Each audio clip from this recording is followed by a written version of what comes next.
Hello दोस्तों, आप सभी का स्वागत है आपके अपने YouTube channel PU online classes में। आज हम डिस्कस करने जा रहे हैं क्लास 10th का प्रकाश के परावर्तन चैप्टर से अवतल दर्पण से सिद्ध करें कि Q1/F बराबर 1/V प्लस 1/U। ये क्वेश्चन कई बार बिहार बोर्ड के द्वारा पूछा गया है और ये काफ़ी ज़्यादा इम्पोर्टेंट क्वेश्चन भी है, इसलिए आज इस वीडियो में इस क्वेश्चन को डिस्कस करते हैं। तो चलिए हम सब देर नहीं करते हैं, सबसे पहले इसे हम स्टार्ट करते हैं। इसको बोलते हैं प्रूव्ड ऑफ मिरर फार्मूला, जिसे हम लोग बोलते हैं अवतल दर्पण में सिद्ध करें कि 1/F बराबर 1/V प्लस 1/U। तो इस सवाल में हमारे को ये प्रूव्ड करना है। तो इस चीज़ को प्रूव करने के लिए सबसे पहले हम एक डायग्राम ड्रॉ करते हैं और उसी सहायता से हम इस सूत्र को क्या करेंगे, प्रूव करेंगे। तो चलिए सबसे पहले डायग्राम एक ड्रॉ करते हैं। इस तरीके से हमको एक अवतल दर्पण बना लेना है अच्छे से। और ये आपका हो गया प्रधान अक्ष और ये आपका हो गया ध्रुव, ये आपका हो गया फोकस और ये आपका हो गया वक्रता केंद्र। तो आप इस तरीके से आपको एक डायग्राम बनाना है और देखिए इसमें क्या क्या करना है। इसमें किसी भी जगह पर हम वस्तु को रख करके उसके कारण जो बनने वाले प्रतिबिंब के संबंध में हम 1/F बराबर 1/V प्लस 1/U हम सत्यापन कर सकते हैं। तो हम देखिए कहीं पर भी वस्तु का प्रयोग करके इस सूत्र का सत्यापन कर सकते हैं। तो हम C और F के बीच वस्तु को रखते हैं, आपका जहाँ मन है वहाँ रख करके आप सत्यापन कर सकते हैं। तो हमने यहाँ पर C और F के बीच वस्तु रखा, तो इनके समानांतर आने वाली किरण फोकस से होकर के बुझाई जाएगी। ये आपका हो गया पहली किरण। दूसरी किरणें हम ध्रुव से लेंगे और वहाँ से परावर्तन होने के बाद इस तरीके से एक कटती हुई रेखा बनती है और इस कटती हुई रेखा के सामने एक लंबवत रेखा खींचते हैं और इसी लंबवत रेखा के जिस बिंदु को मिलाती है उस बिंदु के एक्स पर उस वस्तु का क्या बनता है, प्रतिबिंब बनता है। तो आप लोग को यहाँ तक कर लेना है। फिर उसके बाद हम क्या करेंगे, इसे नाम से दर्शा देते हैं। जैसे A और B आपका क्या हो गया, वस्तु हो गया। A और B आपका क्या हो गया, वस्तु हो गया। और ये P और Q हो गया और ये आपका हो गया A डैश और ये आपका B डैश। इस तरीके से आपको क्या करना है, इसे ड्रॉ कर लेना। और ये आपका M और N क्या हो गया, आपका एक दर्पण हो गया।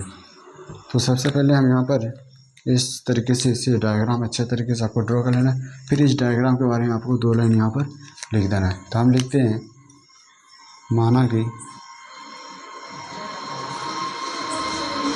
कि NN एक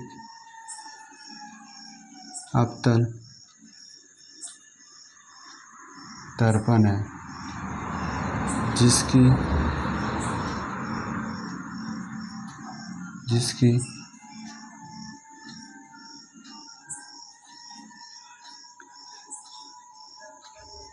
A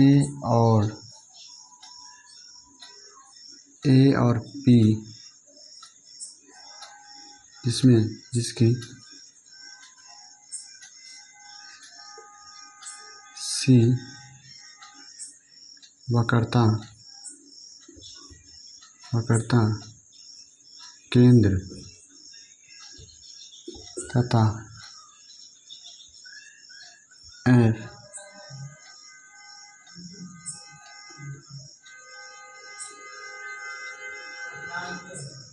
फोकस। F क्या हो गया, आपका फोकस हो गया। बस ज़्यादा नहीं, आपको बस इतना सा लिख देना है, इतना सा आपको लिख देना है। इसके बाद हम इसका क्या करेंगे, सत्यापन करेंगे। आप और भी हो सकता है तो आप और भी ले सकते हैं कि A भी आपका वस्तु की ऊंचाई है, A डैश B डैश आपका क्या प्रतिबिंब की ऊंचाई है, A भी वस्तु दूरी है, A डैश B डैश आपका क्या प्रतिबिंब दूरी है। तो इस तरीके से आप इसमें और भी लिख सकते हैं।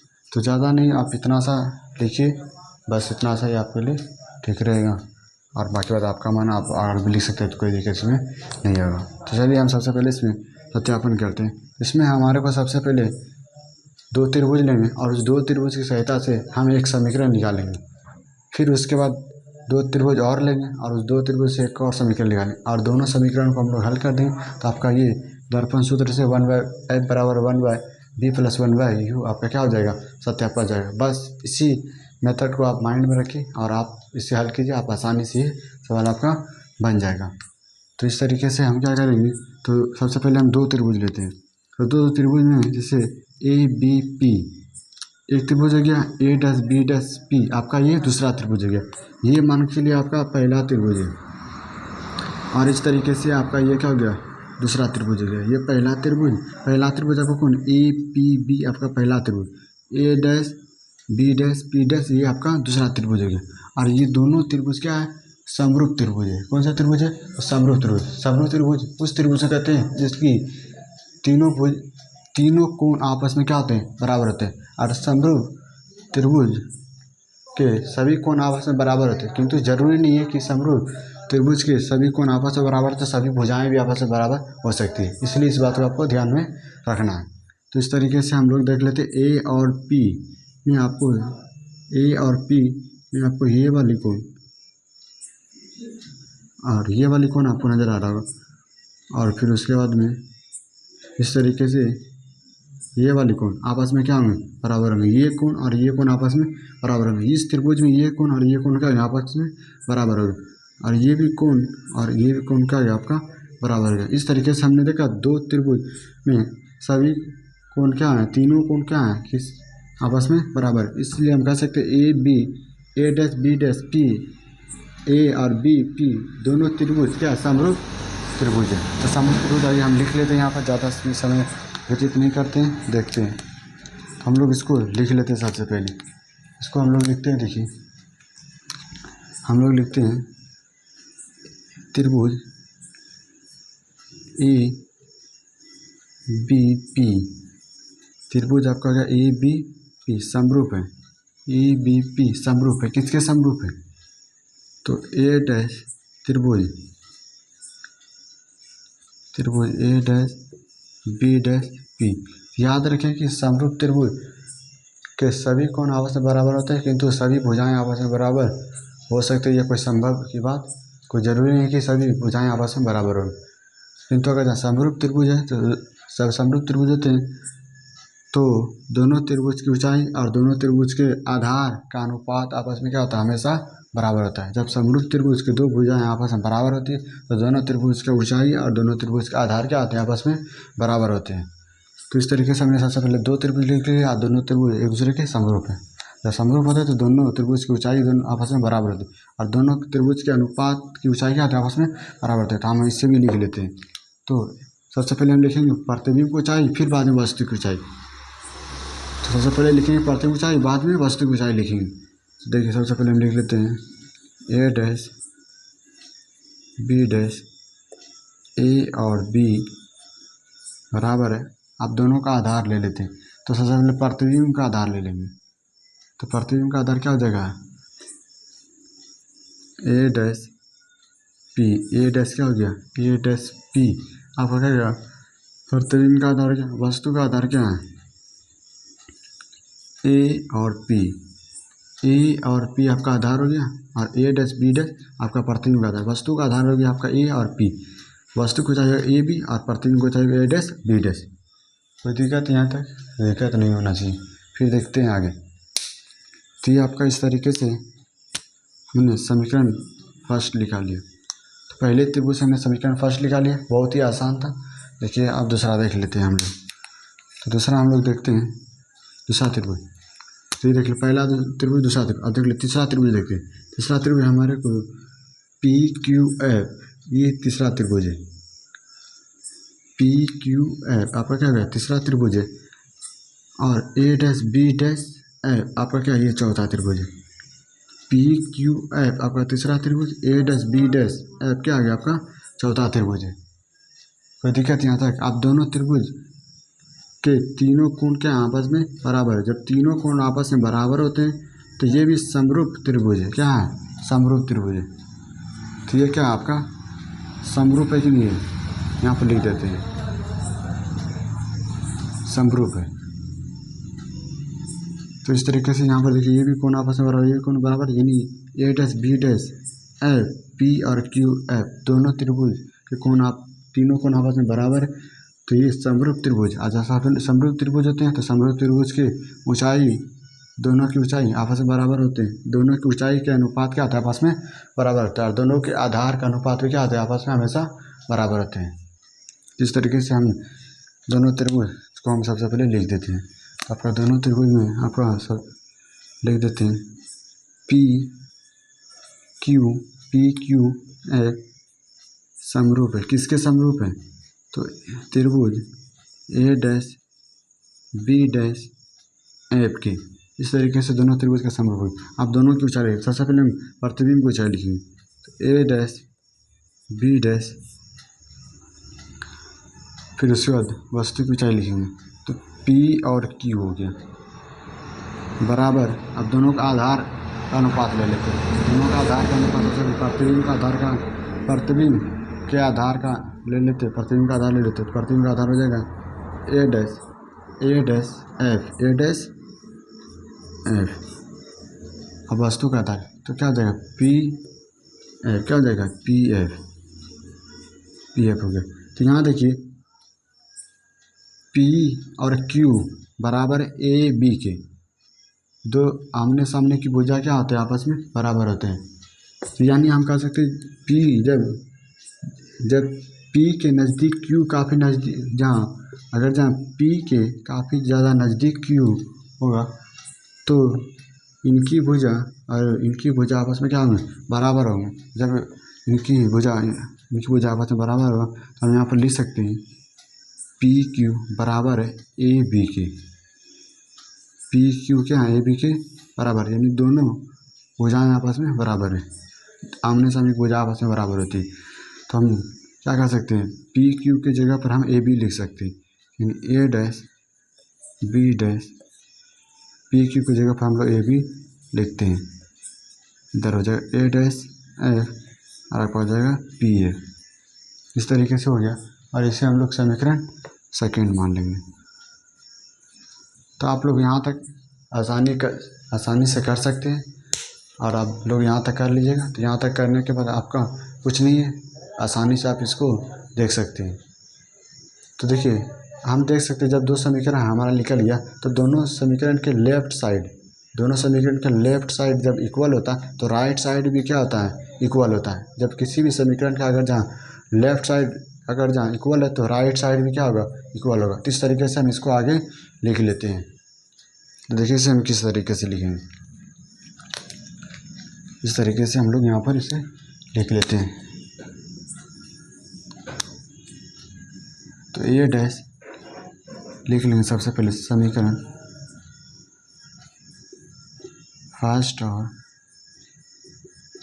सेकेंड से, समीकरण फर्स्ट सेकेंड से। तो ए डैश पी, आपका ए और पी बराबर हो गया ए डैश एफ और क्या जाएगा पी और एफ हो जाएगा। इस तरीके से हमने इसको कर लिया। और फिर देखिए इसको हम क्या करते हैं, तो ए डैश पी और ए और पी, फिर उसके बाद देखिए ए डैश एफ को हम क्या लिख सकते हैं, ए डैश एफ को हम लोग ए डैश पी में, अगर ए डैश पी में अगर जहाँ पी एफ को घटा देंगे, ए डैश पी में अगर जहाँ पी एफ को अगर हम घटा देंगे तो ये वाला बचेगा नहीं बचेगा, यानी पूरे वाले में अगर ये वाला घटा देंगे तो ये वाला बचेगा नहीं बचेगा। तो हम इसके जगह पर हम लोग पूरे में इसको घटा देंगे, ये वाला लिख, यानी हम ए डैश एफ की जगह पर लिख सकते हैं A dash P minus P F. मैंने कुछ नहीं किया, बस इसी की जगह पर मैंने ये वाला लिख दिया। तो यानी ये आपका था ए डैश एफ, तो इसके जगह पर हमने लिख दिया ए डैश पी में। अगर ये दोनों घटाएंगे तो ये दोनों बचेगा नहीं बचेगा, यानी पी एफ को घटा देंगे तो ए डैश एफ बचेगा। अब बाकी बात पी एफ था तो पी एफ आपका यहाँ पर हम लिख देंगे। देखिए फिर आगे क्या करते हैं।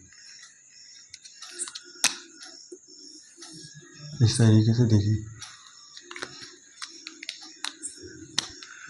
इसको हम यहाँ पर गुणाम ले लेते हैं। तो 1/AP A dash P minus PF, इसे हमने गुणाम ले लिया PF into A dash P। तो हमने इसको सिर्फ नीचे में गुना कर दिया। आप सब ये दोनों को क्या कर लेंगे, हम अलग कर लेंगे। तो 1/AP बराबर A dash P PF into A dash P minus PF